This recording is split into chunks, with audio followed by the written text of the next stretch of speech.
que el tiempo no es lineal, que es una convención humana, pero que el tiempo se puede manipular. Tu mente racional se voló ahí. Claro, me volví loco, digo, espera, ¿estoy perdiendo la cordura o qué está pasando aquí? ¿Hay algo externo a mí que está influyendo en mi mente para que haga algo que a lo mejor no me apetece demasiado? Te aseguro que me asusté.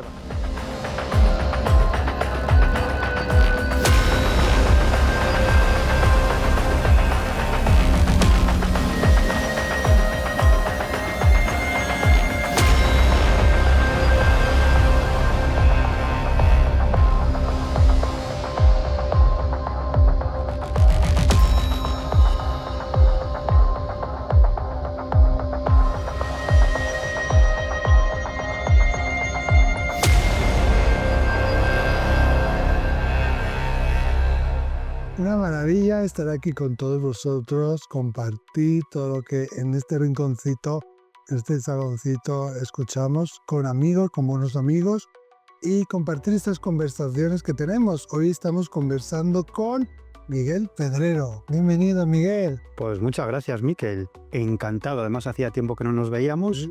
Varios años ya, ¿eh? Años, fíjate. Varios años. Cómo pasa el tiempo. Sí, desde luego. Creo que la última vez nos vimos así Corrido en algún congreso. en Barcelona. En el Magic. Así de pasada. De pasada, sí es verdad. Bueno, Miguel es periodista, es escritor. Ahora nos ha traído aquí su nuevo libro, pero no lo digas, que ahora estaremos hablando de él, que es una maravilla. Tienes un podcast también. Sí, protagonistas de lo insólito en iVoox. En iVoox, miradlo ahí, protagonistas de lo insólito. Estás en el Colegio Invisible, estás en La Rosa de los Vientos. Es un investigador incansable de todo lo que tiene que ver con el misterio. O sea que gracias por estar aquí. Nada, encantado. Gracias por compartir contigo, porque claro, yo te iba a preguntar, ¿crees en los extraterrestres? ¿Crees en los zombies? Pero es un poco de lo que trata también tu nuevo libro, pero no lo digas, que es una familia que ha convivido con extraterrestres. Pues cuéntanos. Pues es un caso, una historia muy especial que yo me encontré aparentemente por casualidad en el año 2016.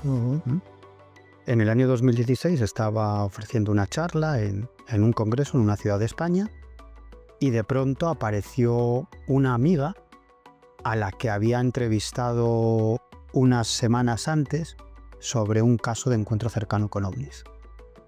Entonces apareció allí y venía acompañada por un hombre y por una mujer. Me presentó a esta mujer, me dijo que se llamaba Estrella. Ella venía acompañada por un amigo, un buen amigo de ella, que se llama Óscar. Sí. Y me dice que es alguien de su familia, una familiar lejana, que de vez en cuando se encuentran en algún encuentro familiar o en alguna historia de este tipo y que no habían mantenido ninguna relación especial, pero en uno de estos encuentros empiezan a hablar, mi amiga le cuenta su experiencia ovni. O sea, perdón, las familiares son Estrella y tu amiga, ¿no? No, es la familia de Estrella, Y entonces Estrella se abre y le cuenta algo de su historia.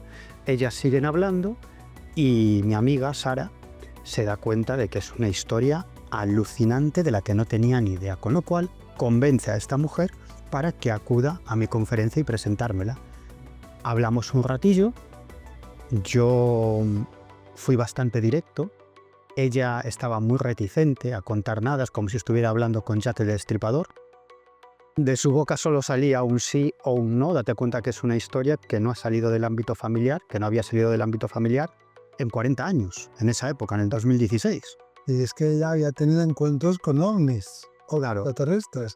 Y estamos acostumbrados, al menos en España, yo creo que en todo el mundo, ¿no?, a que públicamente a estas personas se les ha ridiculizado, se les ha un poco tratado de tontos, de locos, ¿sabes? Entonces entiendo también la reticencia de ella, ¿no? Y sobre todo porque ella ni su familia querían que se diera a conocer sus identidades.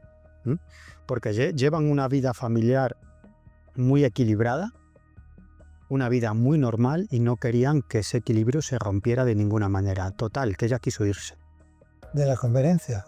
Esto fue antes de la charla, un poquito antes de la charla me la presentó y ella le dijo a Sara, este tío es un borde por mí, es muy directo, pregunta demasiado, yo no tengo ganas de estar aquí, y su amigo Óscar le dijo, bueno, ya que estamos aquí, quédate a la charla. Es directo, pero no es borde, Estrella. Fui un poco directo, ¿no? Creo que fui un poco directo porque tenía la cabeza en 1000 historias. O igual se sintió un poco abrumada. Sí. Buscaba algo más de comprensión, más de tacto, y yo entré a saco. Total, que la charla, fíjate, porque yo viví una serie de experiencias anómalas con esta familia, ¿eh? Yo voy a dar la charla. Tienes que contar. Sí, claro, os lo cuento, no hay ningún problema. Y entonces decidí dar la cambiada. Justo cuando iba a empezar a hablar, creo que era una charla sobre encuentros cercanos con humanoides, algo así. Entonces, no sé por qué, se me pasó algo por la cabeza y antes de empezar a hablar dije, a ver, ya sé que lo que está anunciado es una conferencia sobre este tipo de cuestiones, pero ¿qué os parece si hablamos del testigo? A veces los periodistas, los investigadores, utilizamos a los testigos casi como trofeos, ¿no? ¿El testigo qué es? ¿Una persona que ha tenido un encuentro? Exacto, una persona que ha vivido un encuentro cercano con ovnis, con sus tripulantes, y digo que los utilizamos como trofeos porque contamos su historia, pero es que siempre detrás hay más, porque esa experiencia hay una vida, claro, les afecta. En muchas ocasiones se produce un cambio de vida, un cambio de visión del mundo, a la vez influyen en la gente que tienen cercana, en su familia, en sus amigos, se produce un cambio de conciencia en muchas ocasiones. A veces su vida, digamos que circula por unos derroteros complicados, a veces para bien, a veces esas personas esa experiencia la interiorizan para bien, pero a veces para mal. En fin, que es algo muy complejo. Entonces a mí me interesaba hablar de esa parte porque yo sabes que me he dedicado mucho a seguir casos de ovnis. Entonces algunos de mis mejores amigos los he conocido entrevistándolos porque han vivido un encuentro cercano con ovnis, ¿no? Y eso me ha dado la oportunidad de conocer su transformación, a sus familias, cómo han vivido esa experiencia, etc. Entonces se me dio por hablar de eso. Eso, en mi opinión, recibiste una inspiración divina de contar lo que la gente que estaba allí y probablemente Estrella necesitaba escuchar. Claro, quizás lo que Estrella necesitaba escuchar. Entonces fui por ahí y a Estrella le gustó. Tanto le gustó que dijo, bueno, vale, pues hablo otra vez. Entonces hay segunda oportunidad, igual no es tan borde. Igual no es tan borde como me pensaba, ¿no? Y entonces unos días después con mi amiga Sara quedamos en casa de Estrella y de Alonso, que es su marido. Allí llegamos y empezamos a hablar y yo le pedí permiso a Estrella para grabar sus palabras en una grabadora y me lo permitió. Luego me enseñó unas carpetas en las que ella guarda un montón de dibujos y de esquemas de todas sus experiencias. Sí, cuando se encontró con los seres, cuando entró en la nave, muchos mensajes, le transmiten muchos mensajes, y me enseñó esas ilustraciones y yo le pedí permiso para fotografiar esas ilustraciones. Y me dijo que sí, claro, yo miraba la cara de su marido, de Alonso, que era un auténtico poema. Claro, alguien que siempre ha querido ser discreto sobre esto, que no contárselo a nadie, se está abriendo. Absolutamente. Y además están aquí, ¿no? Estos dibujos. Sí. Están en el libro, ¿eh? Sí, están en el libro. Que he visto yo aquí alguno. Sí. Y no solo eso, sino que al final de nuestra conversación le pedí permiso para fotografiarla a ella y a su marido. Me dijo sí, sin problema, y los fotografié. Se pasó de este tío es un borde a confiar en este hombre completamente. Claro. Confianza ciega. Nos despedimos, yo salgo de la casa de Estrella con mi amiga Sara y cuando salimos del portal, Sara me pregunta, ¿qué te parece? Y digo, es la punta del iceberg. Nos han contado la punta del iceberg. Esto es una historia alucinante porque implica a toda su familia. A su pareja Alonso, a sus padres, a sus hermanos, a sus hijos, a sus sobrinos. Es una historia alucinante. Wow. Alucinante. Tenemos que volver y seguir con esto porque es una muy buena historia. Claro, luego me enteré que en cuanto salí de casa de Estrella y Alonso, Alonso le dice a su mujer, dice, oye, ¿qué has hecho? ¿Estás loca? Estás loca. Es un periodista que no conocemos absolutamente de nada, llega aquí y tiene nuestras voces, nos ha grabado contando algunas de las experiencias. Se ha fotografiado la mayoría de tus ilustraciones y además tiene nuestras fotos, sabe dónde vivimos, quiénes somos, nuestras identidades, mañana lo publica y se rompe nuestra tranquilidad familiar, ¿no? Y Estrella le dice, no te preocupes, me están diciendo ellos que me fíe, que adelante. Anda. Ellos, los extraterrestres. Sí, los seres con los que ella está en contacto. A partir de ahí se inicia una relación de amistad hasta el punto de que yo considero a Estrella y a su familia como parte de mi familia y ellos me consideran a mí parte de su familia. De hecho, nuestra relación es tan estrecha que quedamos cada cierto tiempo y ni siquiera hablamos de las experiencias que ha vivido porque ya me lo han contado. Iba a decir todo, ya me han contado la parte que me pueden contar. Porque hay otra parte que no me han contado porque ellos no se lo han permitido todavía. Wow. Entonces mantenemos una relación de amistad, pues podemos Sí, quedáis para cenar, algo. Amigos, ¿no? Y te digo una cosa, si tú estuvieras con ella y cada vez que estás con ella le estuvieras preguntando por las experiencias, no querría estar contigo. no. Y yo tengo docenas y docenas de horas de grabaciones a toda la familia, porque yo he entrevistado a toda la familia, no una vez, a varios de ellos en diferentes ocasiones. Claro, porque aquí, ¿qué es lo que sucede? Que una familia convive con extraterrestres. Yo te lo cuento. Sí. cuento. La única condición que me pusieron es, vale, nosotros te vamos a contar hasta donde podamos. Es decir, hasta el punto de lo que ellos permitan. Pero solo me pusieron una condición. Se comprometieron a abrirme las puertas de su familia, pero como digo, solo me pusieron una condición, que nunca revelara sus identidades. A mí me pareció bien y que nunca publicara absolutamente nada de lo que me contaran. No tenía permiso para decir absolutamente nada ni para publicar una sola línea. Y a mí me pareció bien, porque yo siempre lo digo, yo soy un periodista muy atípico. A mí no me genera ningún tipo de placer publicar una exclusiva. Es decir, yo prefiero conocer en profundidad los asuntos y es un interés personal que va más allá de lo profesional, es un interés personal. Tengo tantos casos y tantas historias que publicar que no tengo vida para publicar todo eso. Con lo cual, a mí lo que me interesa es conocer. Y me pareció bien, ¿no? Me pareció una historia interesantísima y perfecto. Total, esto fue en el año 2016. Llegamos al año 2021. Yo ya había entrevistado toda la familia, tenía, como te digo, docenas y docenas y docenas de horas de grabaciones, correos electrónicos, documentación que me facilitaron, mensajes de WhatsApp, de audio y de texto. Yo todo eso lo guardaba y intentaba analizarlo para llegar a una conclusión sobre lo que le estaba sucediendo a esa familia. Una infinidad de mensajes que Estrella recibía por parte de ellos. Y en el año 2021 comienzo a sentir una necesidad que a mí me parecía poco racional de llamar a Estrella y pedirle permiso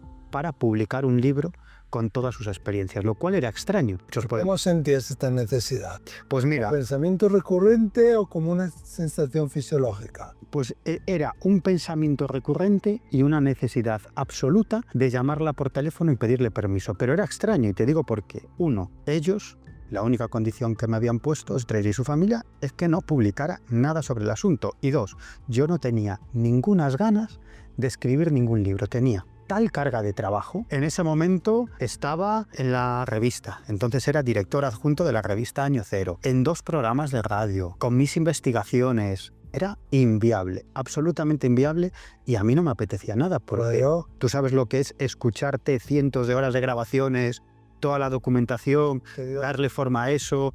Es muy tedioso, exigía un esfuerzo, un tiempo, un trabajo que yo no tenía y que además no me apetecía porque tenía otros proyectos en mente, otras investigaciones en marcha, no me apetecía. Sin embargo, aunque no me apetecía, sentía la necesidad de llamar a Estrella y pedirle permiso. ¿Algo te impulsaba como desde aquí? Sí, una sensación, sobre todo cuando llegaba la noche, era como algo que me impulsaba a llamarla, pero inmediatamente en varias ocasiones marqué su número y colgué antes de que sonara el primer tono, ¿no? Como diciendo, ya he hecho caso a este instinto que me llega, pero no quiero cumplir. No quiero, ¿no?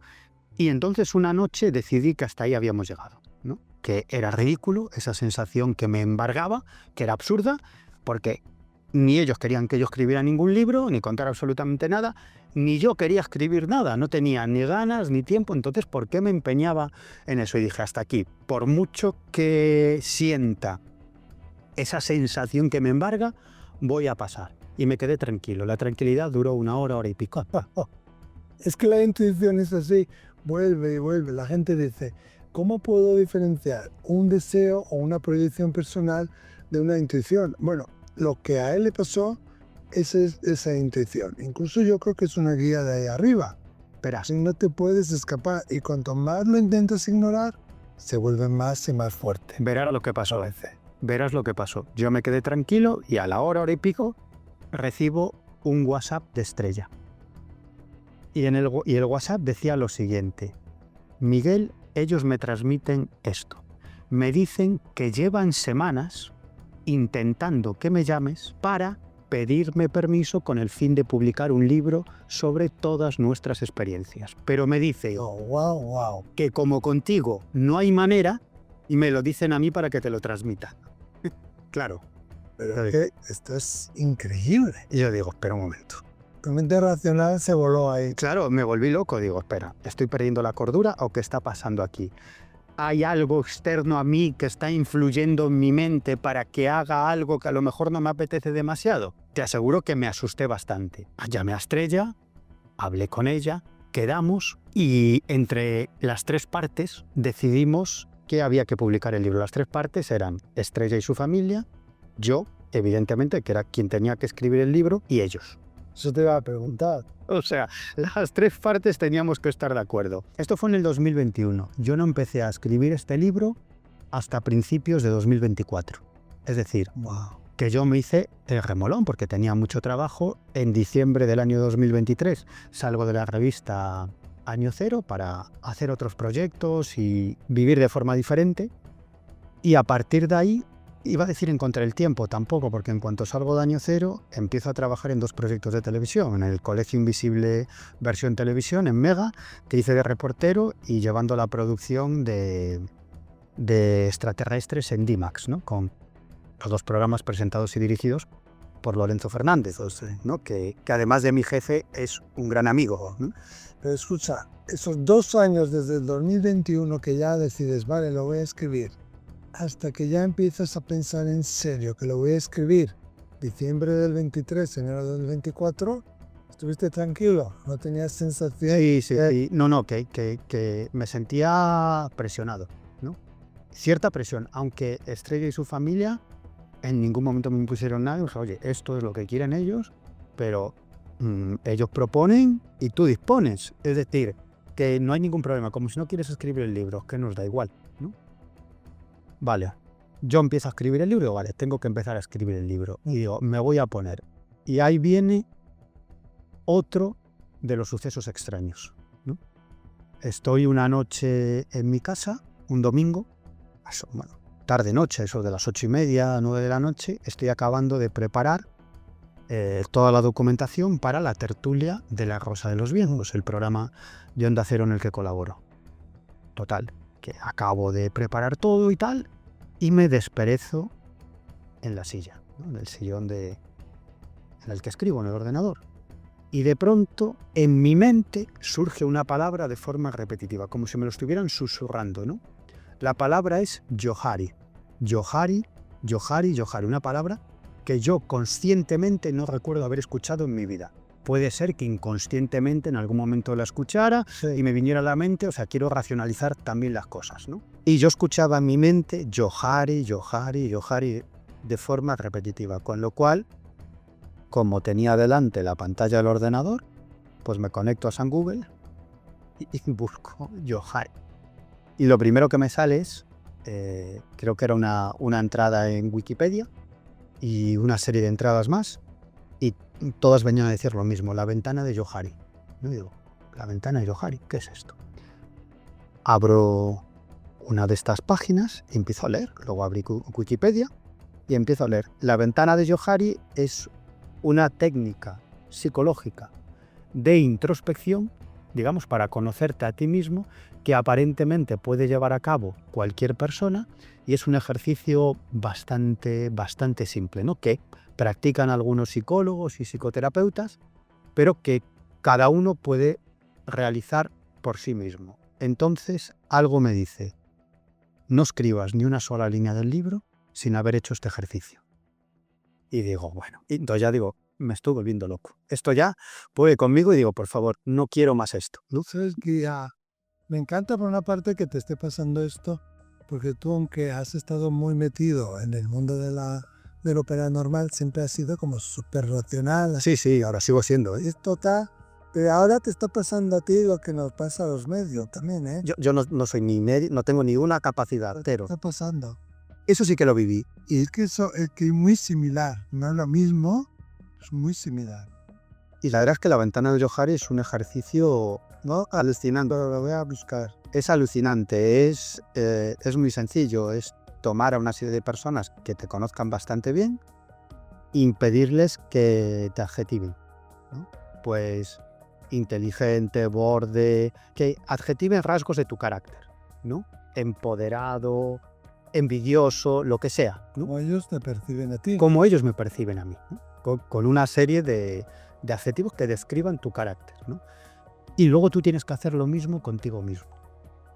Y luego, con una técnica muy sencilla, al final se trata de conocer lo que los otros saben de ti y tú sabes de ti, lo que los otros saben de ti pero tú desconoces de ti, lo que tú sabes de ti y otros no conocen, y al final incluso lo que nadie sabe de ti, ni siquiera tú sabes de ti, ¿no?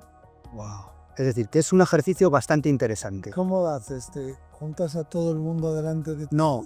Sino de uno en uno. Sí, simplemente se trata de que te envíen esos adjetivos. No se pueden ser 10, 20, 25, los que sean, ¿no? Y es una forma eso de conocer lo que tú sabes de ti, lo que los demás saben de ti, lo que tú sabes de ti y los demás no, lo que los demás saben de ti y tú no sabes, e incluso lo que se llama área oculta en este ejercicio, que es aparentemente lo que los demás no saben de ti y ni siquiera tú sabes de ti.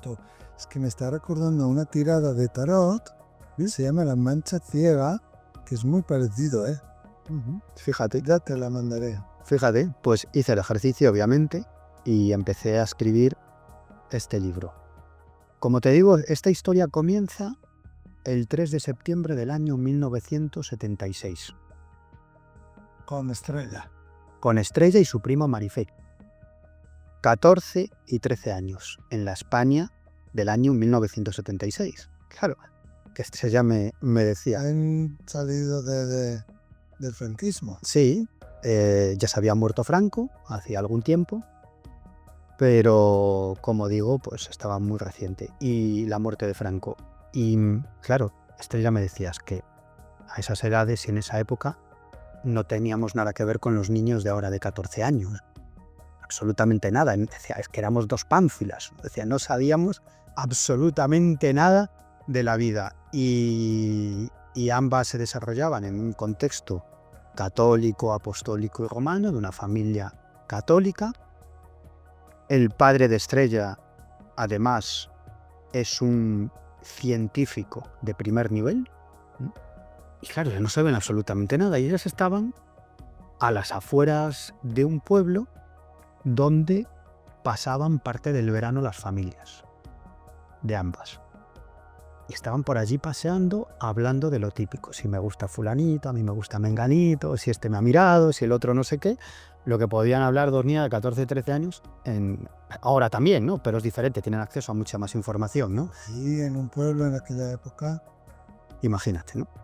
Y entonces ven a unos tipos muy raros caminando hacia ellas, unos tipos muy raros que además iban acompañados por un perro lanudo.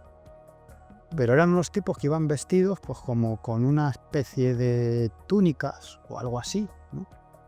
Y que se movían como si fueran robots. Y que además no caminaban, se deslizaban sobre el terreno, levitaban. Wow. Y el único... Gustaría muchísimo. dijeron, qué gente más extraña esto. O sea, además con una cara muy extraña, con unos ojos rasgados. Entonces pensaron, serán chinos. Claro.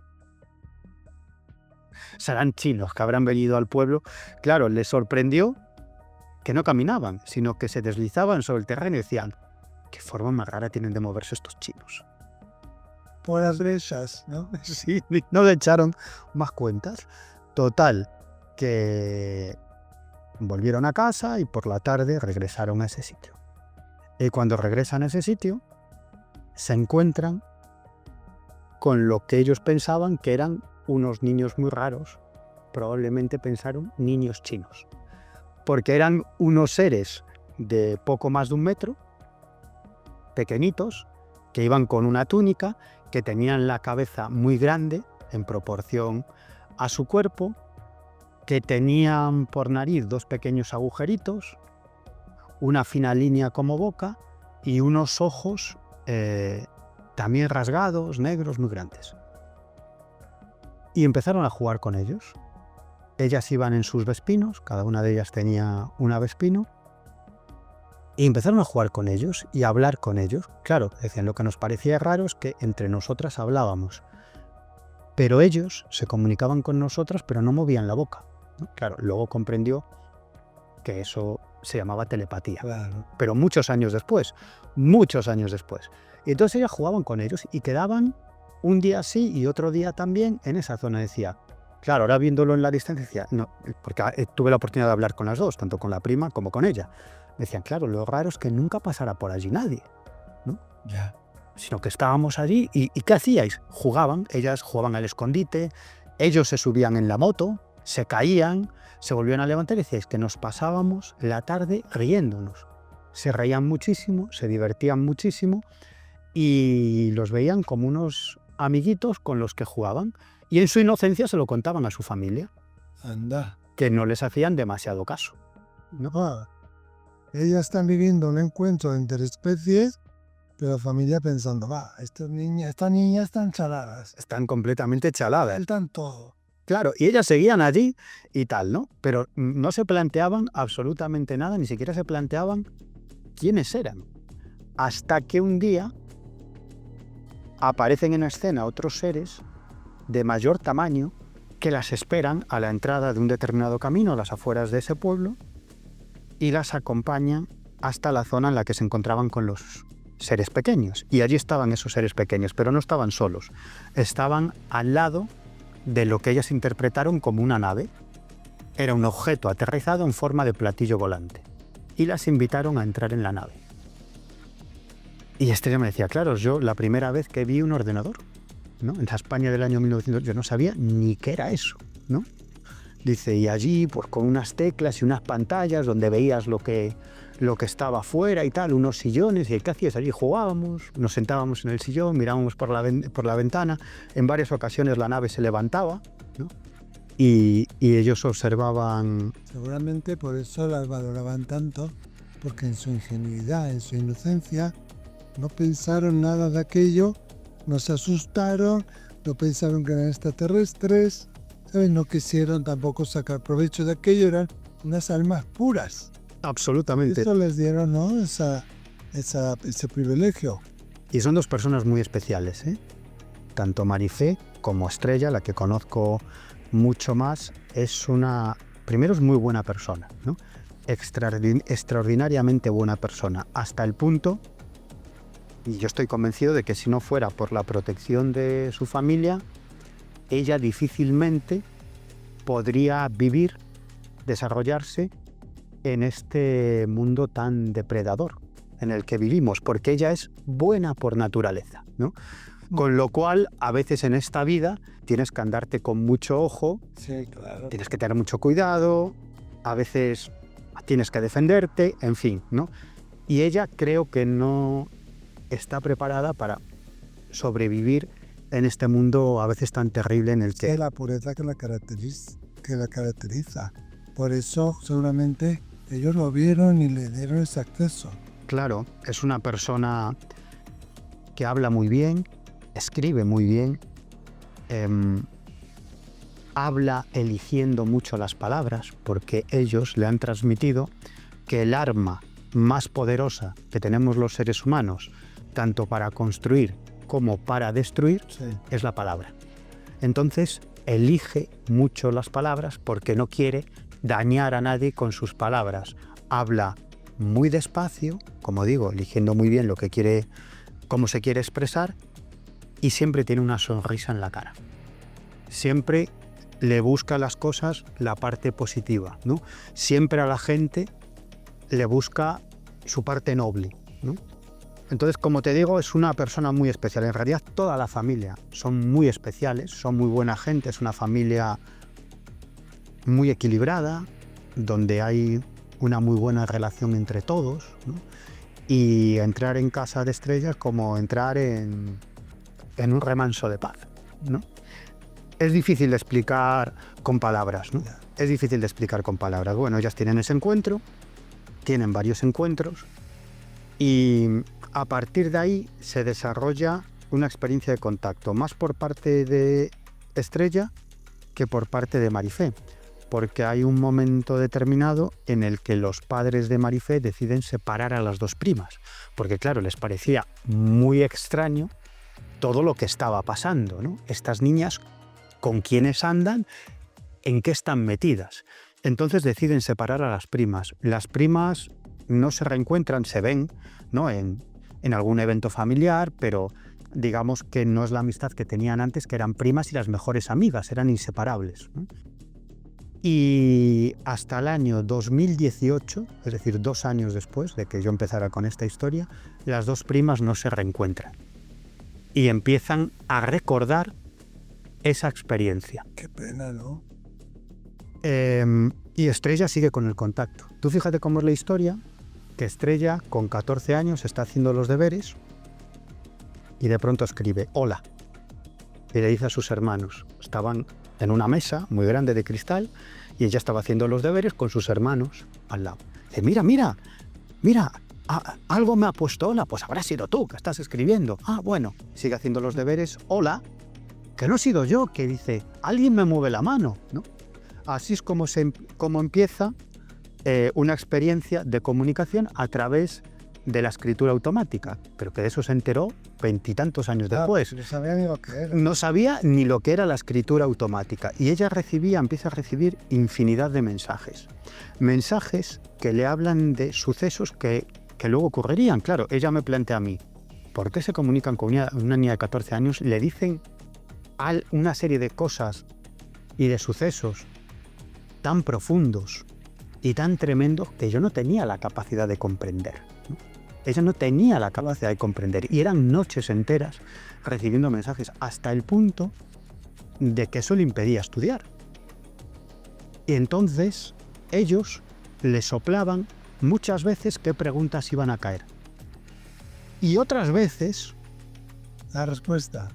en medio del examen. Sí, ¿eh? En medio del examen. Sí.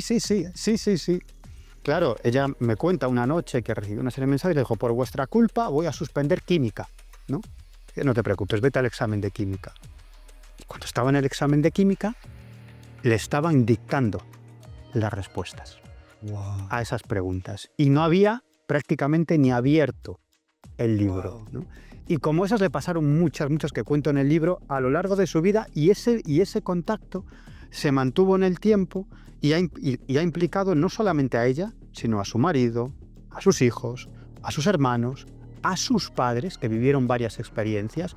Incluso su madre empezó a recibir mensajes también. Eso te iba a preguntar, ¿qué tipo de mensaje recibía esta niña?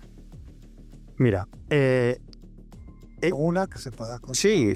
En el libro hay mucho sobre esto, sobre los mensajes, pero Estrella tenía una vinculación muy estrecha con su madre, que falleció hace algunos años. Y cuando ella le contaba todo esto, que su madre fue testigo incluso de varios encuentros con estos seres, ¿no?, que relato en el libro, que es muy largo de contar, la madre, sobre todo cuando ella era más pequeña, con 14, 15, 16, 17 años, le decía, vale, Estrella, muy bien, pero no lo digas. De ahí el título del libro, pero no lo digas, ¿no? Por eso, es decir, que esto no salga de lo que es el ámbito familiar. Hazlo privadamente. Claro, es decir, no lo cuentes por ahí fuera, ¿vale? Cuéntamelo a mí, a nosotros, a tus hermanos, está muy bien, ¿no? Que ya sabemos este tipo de experiencias, porque ellos vivieron también experiencias muy fuertes, ¿no? Pero no lo digas por ahí fuera, ¿no? Por eso se mantuvo en el más absoluto de los secretos. ¿Qué le transmitían? Bueno, ahí cuento muchas cosas, ¿no? Muchas cosas. Muchos sucesos que les iban a pasar a ellos. Incluso a familiares. Avisos, muchos. Temas así más proféticos, Sí, más globales también. sí, imagínate, una niña, 14 años, España, año 1976 y 1977, Bueno, le hablaban del apocalipsis ecológico. Le decían que por efecto de la mano del ser humano estábamos castigando a la naturaleza y que la naturaleza se iba a revelar y que iba a provocar un apocalipsis ecológico si no cambiábamos de forma de vida y de forma de relacionarnos con la naturaleza. Y le hablaban de inundaciones, de fenómenos atmosféricos terribles, muy violentos, de pandemias, de falta de agua, de lluvias torrenciales, de guerras, incluso por el agua. Y le explicaban que ellos mismos en su planeta tuvieron que pasar por una situación así, lo que les obligó a cambiar absolutamente de forma de vida para sobrevivir. Que eso fue un shock absoluto, ¿no? pero hoy, 2024, aquello que se dice en 1977 es más evidente, más real que nunca. Que nunca, pero es que ella nunca había escuchado hablar, imagínate, tenía 14 años en esa época, ni del cambio climático, ni del apocalipsis ecológico, ni cómo los efectos de la enorme industrialización pueden provocar un calentamiento global y por lo tanto cambiar el clima. Eso se lo decían en sus mensajes. Le hablaban de todo esto, del calentamiento global, de los gases de efecto invernadero, todas estas cosas que a ella le sonaban a chino, pero nunca, y eso lo hacen continuamente, nunca marcan una meta temporal. Es decir, y ella pensaba, y sus hermanos, que era algo inminente, ¿no? Y decían, claro, cuando empezaba a llover un poco fuerte, pues ya salíamos a la ventana diciendo, ya están aquí, las inundaciones de las que nos hablaban ellos. Entonces, Estrella les ha preguntado en muchas ocasiones, está bien que les digan cuestiones que van a ocurrir, pero ¿por qué no les marcan un límite temporal? Y ellos les contestan, y es muy grave. ¿Cómo podemos revertir todo esto? También es Claro. bueno. Ellos le explican que el tiempo no importa. Y básicamente le vienen a decir que es que ellos viven en el tiempo. Es como si tuvieran un problema para marcar un límite temporal a las cosas. Es como que no conocen. Como que no conocen lo que es el límite temporal y que el tiempo no importa. Incluso llegan a explicarle con 14 años que el tiempo no es lineal, que es una convención humana, pero que el tiempo se puede manipular. Claro, la niña no entendía absolutamente nada, ¿no? Decía, ¿qué me está contando esta gente? Y muchos mensajes, no me voy a centrar en eso porque lo explico de forma... Sí. Pedrero, pero no lo digas. Hay que adquirirlo. Oye, si están fuera de España, en buscalibre.com, Sí, ahí también está. se lo lleva, vamos, Ahí también está. hace vida. Ahí también está. Mira, y permite decir, mira, que se ha enseñado, ya que has enseñado el libro, que desde hace algún tiempo la editorial Ediciones Sidonia está llevando a cabo una iniciativa que a mí me parece muy interesante y que nos está abrumando, pero yo muy contento, y es que todas aquellas personas que adquieran el libro a través de la web de Ediciones Sidonia lo recibirán en su casa sin gasto de envío, sin ningún gasto de envío, y firmado por el autor, por quien está hablando. Sí. Ediciones Sidonia, ¿cómo es la página web? Edicionessidonia.com. Pero no lo digas. En cualquier lado del mundo. Sí, cualquier librería, en Amazon, etcétera, pero si lo compran a través de la editorial, pues eso, les llega a casa sin gastos de envío y firmado por quien está hablando, por el autor, dedicado. Y lo del más allá no nos puedes dar. Sí. Eso me interesa mucho, claro. Claro. Es muy curioso y es algo que a ti te va a gustar mucho, porque yo suelo decir que si este libro lo lee un espírita kardeciano, y lee la parte en la que le explican qué es el más allá, coincide 100% con lo que explica el espiritismo kardeciano. Porque a ella le hablan de reencarnación con 14 años y con 15 ya no entendía nada. Claro, ya estudiaba en un colegio de monjas, en una familia católica, apostólica y romana, y le decían que nosotros encarnábamos en diferentes cuerpos, pero le explicaban que esto del proceso de reencarnación es mucho más complicado, que tu alma salga de un cuerpo, se vaya al más allá y del más allá encarne en otro cuerpo, que era mucho más complicado. Decía, le venían a explicar, le decían, para que tú lo entiendas, ¿no? Una parte se puede quedar aquí, en este mundo. Otra parte de tu esencia quizás se encarna y otra parte puede irse a otro lado. Como fractales que se comenta también. Claro, es decir, le decían que el proceso de reencarnación es muy complicado, que no se lo iban a explicar porque tenía cierta complejidad, pero para que lo entendiera, que básicamente era eso.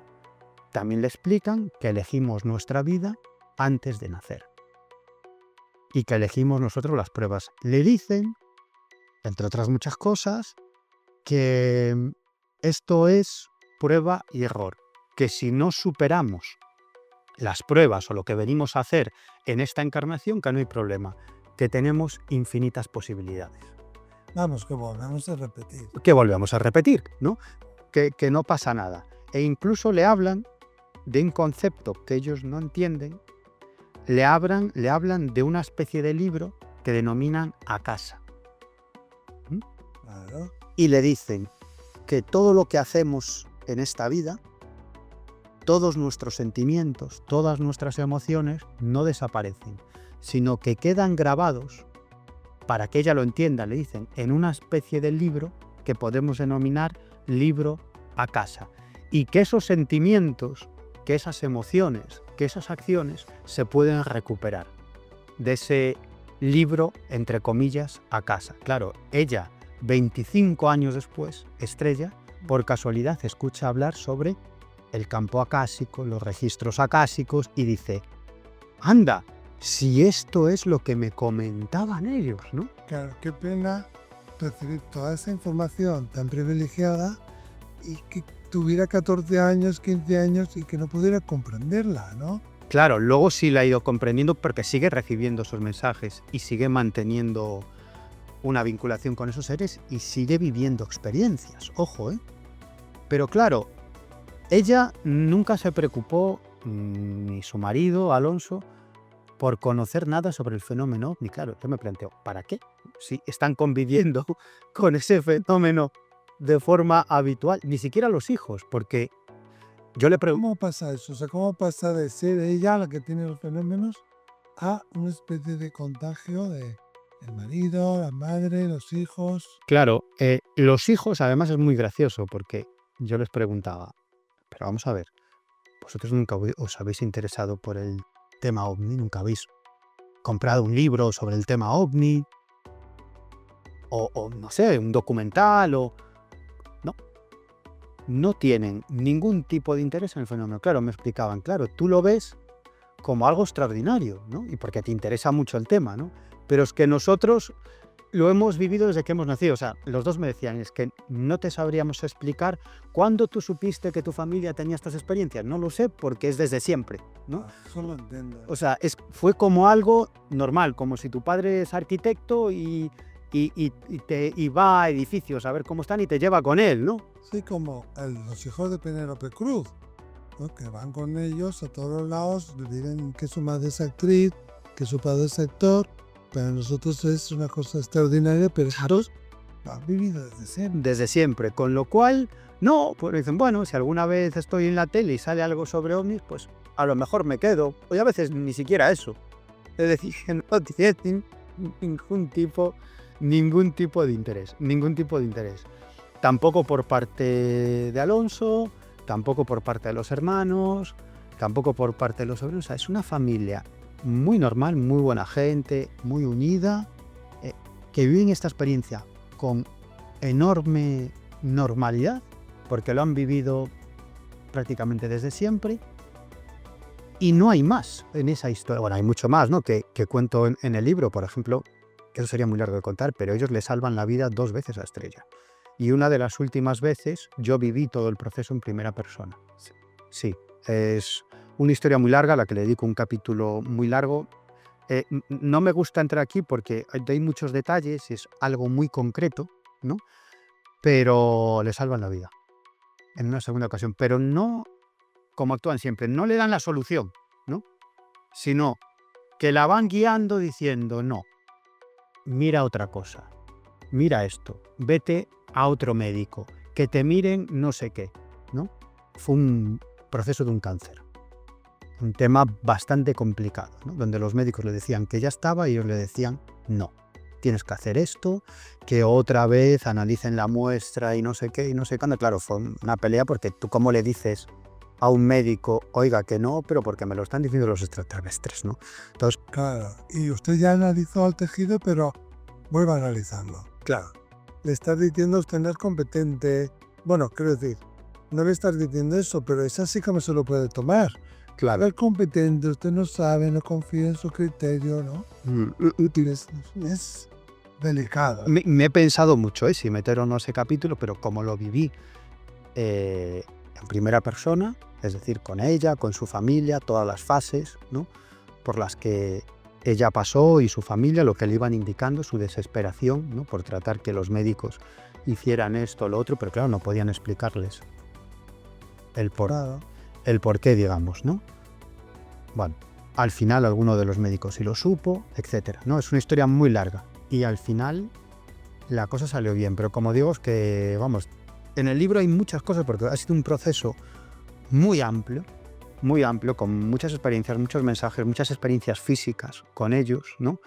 Contactos alucinantes, ¿no?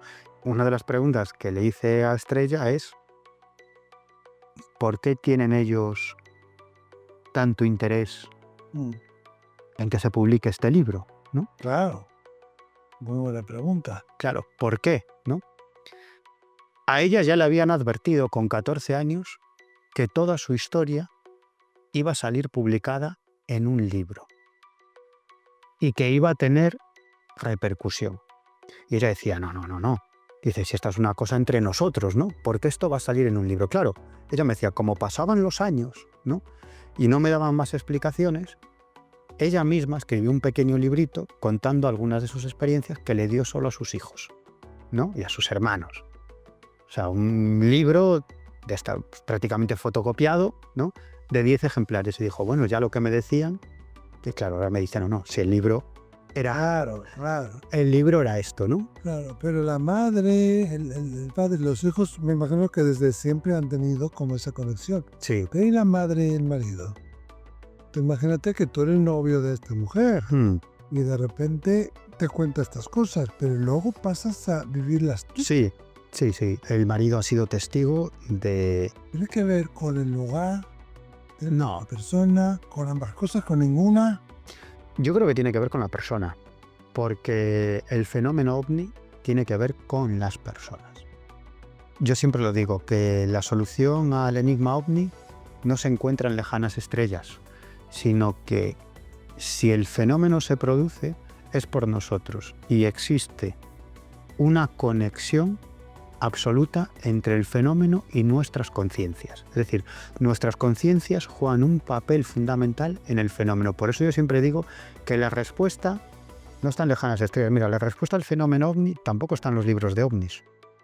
La respuesta al fenómeno ovni está en los libros de antropología, en los estudios y en las investigaciones vinculadas con la física cuántica, en los libros de psicología, en los libros de psicología profunda, en los estudios sobre el folclore, las tradiciones. ¿Y por qué has dicho antropología? Porque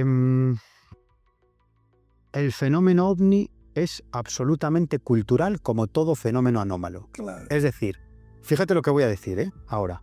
Todos estos fenómenos son una construcción cultural humana. Podría entrar en esto cuestiones muy profundas, no sé si es el momento. Es una construcción humana, pero que se materializa.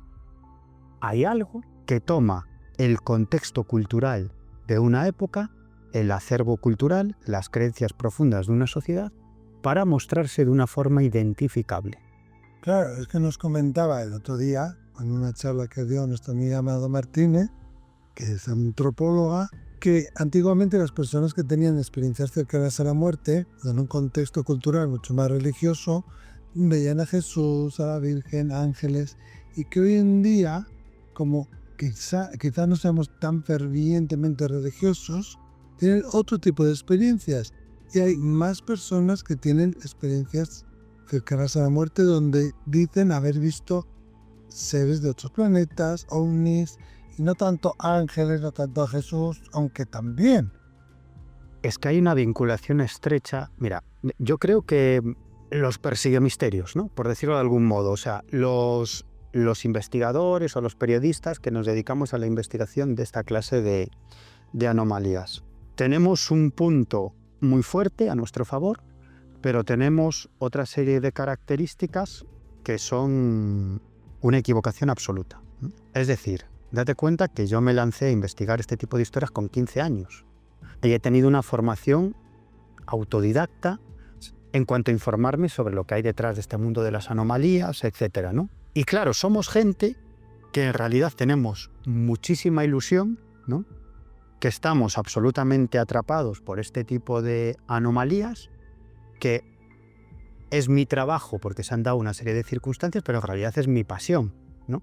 Le dedico la vida entera, desde que me levanto hasta que me acuesto. ¿Tú quieres decir que podría ser un sesgo también para observar según qué fenómeno? Claro, absolutamente, pero lo que nos falta a muchos de nosotros, nos faltaba porque otros periodistas y yo mismo hemos intentado formarnos, ¿no? Lo que nos faltaba era tener un contexto más amplio. Es decir, investigábamos ovnis porque yo leía a Juan José Benítez y digo, yo quiero ser como este tío, tiene el trabajo más interesante de la historia de la humanidad, persigue extraterrestres. Pues yo también. Entonces, yo con 15 años quería demostrar al mundo, ofrecer las pruebas de que estábamos siendo visitados por extraterrestres, ¿no? Cuando empiezas a investigar este asunto, te das cuenta que hay circunstancias de los casos que no casan demasiado con la hipótesis extraterrestre. Y dices, aquí hay algo más, todo esto es muy extraño, ¿no? Claro, luego empecé a leer a Jacques Vallée, o sea, porque mi caso fue al revés, yo no empecé a leer de ovnis y empecé a investigar, sino yo empecé a leer a Benítez y dije, empiezo a investigar. Y luego ya me fui formando, fui leyendo a Jacques Vallée, a otros investigadores, sobre antropología, sobre biología, sobre psicología profunda, etcétera, ¿no? Y entonces, digamos que las piezas del puzzle se iban colocando. Claro, Jacques Vallée, en sus libros, dice de forma magistral lo que un chaval de 15 años simplemente intuía. Eran intuiciones que surgían en mi mente diciendo, esto es más complicado. Cuando lees a Jacques Vallée dices, claro, ¿no? Claro, te lo explica de forma magistral, ¿no? Estamos hablando de uno de los grandes investigadores del fenómeno ovni, astrofísico de formación, en fin, uno de los creadores de Internet, de la red de redes, en fin, un personaje, ¿no? Entonces, aquello ya va tomando forma, ¿no? Y tú ves que no, que el fenómeno es muchísimo más extraño, que aparentemente son seres extraterrestres que llegan a nuestro planeta y que se producen encuentros casuales entre los testigos y esos seres, pero cuando ahondas en el fenómeno te das cuenta que todo está preparado absolutamente al milímetro para que esos testigos se conviertan en observadores de ese fenómeno. Y te podría poner muchos ejemplos. ¿Por quién? Por algo, no sé lo que es, claro, ¿no? Por eso cuando decías tú que está condicionado por la psicología, por la antropología, todo esto, eso no quiere decir que el fenómeno no sea... No, absolutamente. El fenómeno se adapta, lee exactamente ese contexto cultural, esas creencias profundas de una sociedad para mostrarse de una forma identificable. Para mí los ovnis, el fenómeno ovni, para mí son los dioses, son los ángeles de la antigüedad, son los daimones, Total. son los espíritus guía. Es decir, es que es lo mismo. Mira, desde el principio de los tiempos, la realidad se dividía en tres zonas. Estaba la zona intermedia, donde nos desarrollábamos los seres humanos. Arriba estaban los dioses y abajo el inframundo, donde iban los espíritus, ¿no? Cuando fallecíamos íbamos al inframundo, pero los dioses y los espíritus no tenían contacto. Eso es muy posterior, cuando los espíritus ya conectan con los dioses en lo alto. ¿Y cómo se comunicaban los dioses con los seres humanos? Pues a través de luces que descendían de los cielos. Siempre el contacto se ha dado en lugares altos para estar lo más cerca posible de los dioses. Eso es la génesis del fenómeno ovni. Antes eran los dioses, los ángeles, los carros de brujas, los daimones, en fin, todo un acervo de seres de todo tipo, los seres elementales, de la naturaleza. En fin, es como si algo se estuviera adaptando al contexto cultural para mostrarse ante nosotros, incluso de forma física, dejando rastros físicos, porque el fenómeno ovni aparece en el radar, cuando aterrizan dejan huellas, etcétera, etcétera, etcétera, ¿no? Pero es algo que se adapta al contexto cultural. Mira, y yo esto lo vi muy claro con un asunto que no tiene nada que ver con el tema ovni, que es con el fenómeno de la Santa Compañía.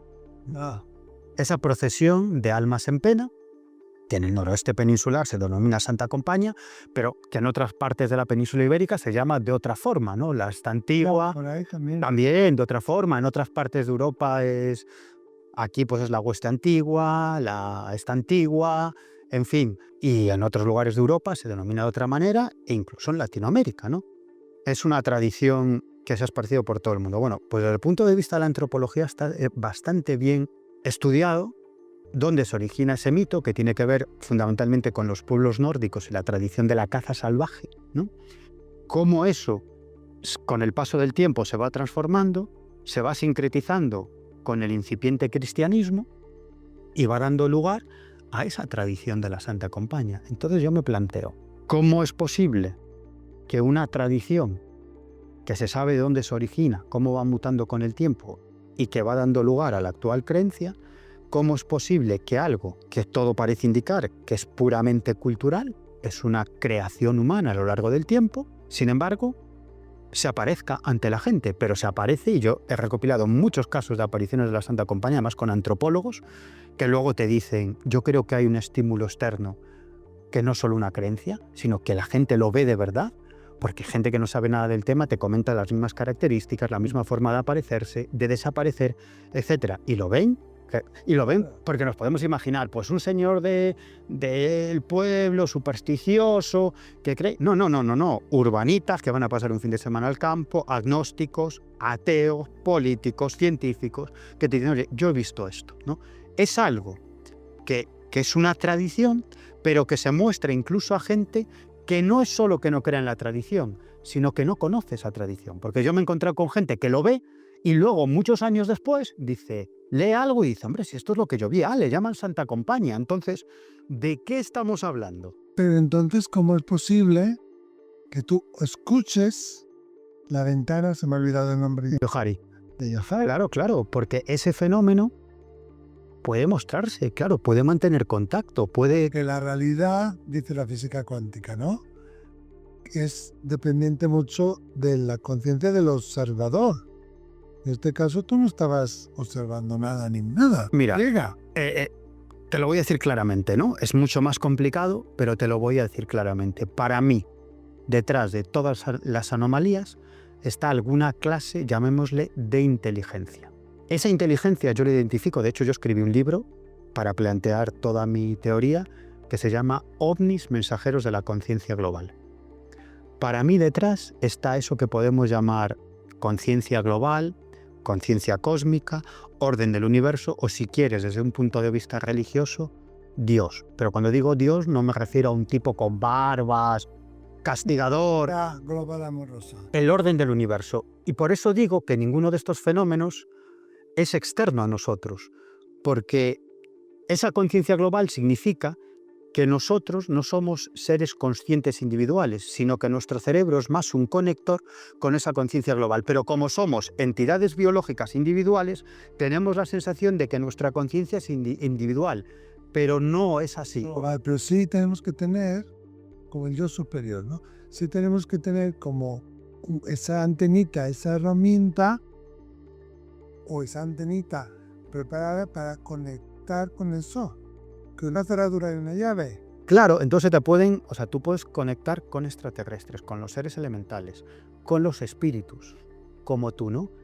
Pero para mí no hay gran diferencia entre todos esos fenómenos. Es que muchas cosas de las que contabas de estrella y que están aquí en el libro, pero no lo digas, me suenan muchísimo, claro, muchísimo a cosas que me pasan a mí. Tengo una teoría, no sé qué opinarás tú, pero yo pienso que los extraterrestres somos nosotros. Desde el futuro. A esta tierra que nos implantamos aquí y que nosotros somos sus herederos. Mira, hay un capítulo, Eso lo llevo sintiendo yo dentro de mí. sí. No sé. Aquí hay un capítulo bastante amplio que ¿cómo se titula? A ver, ovnis viajeros del futuro. Sí, es como que somos nosotros y es como que esa esencia cósmica está dentro de nosotros. Claro. Es como si yo fuera en parte extraterrestre o si yo fuera extraterrestre, pero ya no me acuerdo, ¿no? Con una persona de rata negra y una blanca que se juntan, tienen hijos y yo soy de tataranieto, pero yo también tengo células negras. En realidad no era negro. Claro. Pero esa es la razón por la cual los encuentros cercanos con ovnis, y yo en este libro, aparte de la historia de Estrella, saco 40 casos de encuentros cercanos con ovnis, muchos con implicación militar, son incluso casos que no han sido desclasificados por el ejército español, que continúan siendo secretos y que yo los tengo y que he entrevistado a los testigos. Hay, por ejemplo, casos en los cuales estos objetos voladores llegan a salvarle la vida a militares en bases españolas. Dentro de bases españolas, estos objetos le salvan la vida a militares. Ya, un día, me parece esto alucinante, pero un día tendríamos que hablar de ese lío que pasó en Estados Unidos, en el Capitolio, no sé qué, en México, no sé cuántos, que es un lío total. Pero también, ¿por qué hace unos años, no recuerdo, pero creo que era 2011, Canadá desclasificó un montón de documentos y no han llegado a ningún periódico? Es verdad. No están en la prensa. ¿Por qué? Es verdad. Quiero mucho a Canadá. Lo sé, Canadá. Aquí está mi reloj de Montreal. Bonjour Montréal. Y tiene diferentes aspectos de Montreal. Y voy mucho allí y tengo grandes amigos allí. Y cuando yo escucho el primer ministro va a desclasificar tal, digo, qué bien. Ahora se va a conocer en el mundo entero. A la semana no se escuchaba. Claro, nadie sabía nada. No está en la prensa, no está en los periódicos. Nadie ha hecho un artículo, nadie ha publicado. ¿Por qué? Porque es que muchas veces los militares, que pasa a los militares españoles, se piensan que si dan a conocer esos expedientes secretos se va a caer España, ¿no? Porque la gente va a entrar en pánico y no sé qué. Yo creo que ya saben que eso no va a ser así. Ya estamos en 2020. Estamos en 2020 y la gente al final sigue pendiente de lo de siempre, de pagar su hipoteca, del colegio de los niños, de llegar a fin de mes, de su trabajo, de no sé qué, y no se van a parar. Pues sí, será noticia una semana. Y luego se olvidará y nos dedicaremos a ello los periodistas, los investigadores y nada más, no pasa nada. Permíteme, simplemente antes de acabar, lo hago siempre en las entrevistas, sabes que a mí lo que más me motiva es seguir casos extraños, de anomalías de todo tipo, entonces voy a dejar un número de teléfono, si te parece. Por supuesto, y dinos cómo te pueden encontrar, en redes, página web. Bueno, en redes, pues como Miguel Pedrero me pueden localizar, pero la mejor forma de comunicar conmigo es a través de un correo electrónico que es protagonistasinsolito@gmail.com, protagonistasinsolito@gmail.com y a través de un número de teléfono para que se pongan en contacto conmigo a través de mensajes de texto, mensajes de WhatsApp, de audio o de texto, me da igual, ¿no? Pero mensajes de WhatsApp o SMS, Lo damos. sí, que es el 604 070 106, repito, 604 070 106. Más 34 si estáis fuera de España. Eso es. Oye, es un placer hablar contigo. Nada, igual. Tengo muchas preguntas, pero que no se nos olvide, pero no lo digas. Acaba de salir ya de la segunda edición. Buscarlo, leerlo, comprarlo. Vamos, me va a encantar leerlo. Hay muchas cosas que me siento súper identificado, pero creo que seguro abre muchas puertas a los misterios, ¿no? Y quizá nos deja también más preguntas que respuestas, que eso está muy bien también, ¿no? Miguel Pedrero, un placer tenerte aquí. Pues muchas gracias, Miquel. Muchas gracias a ti, encantado. Igual.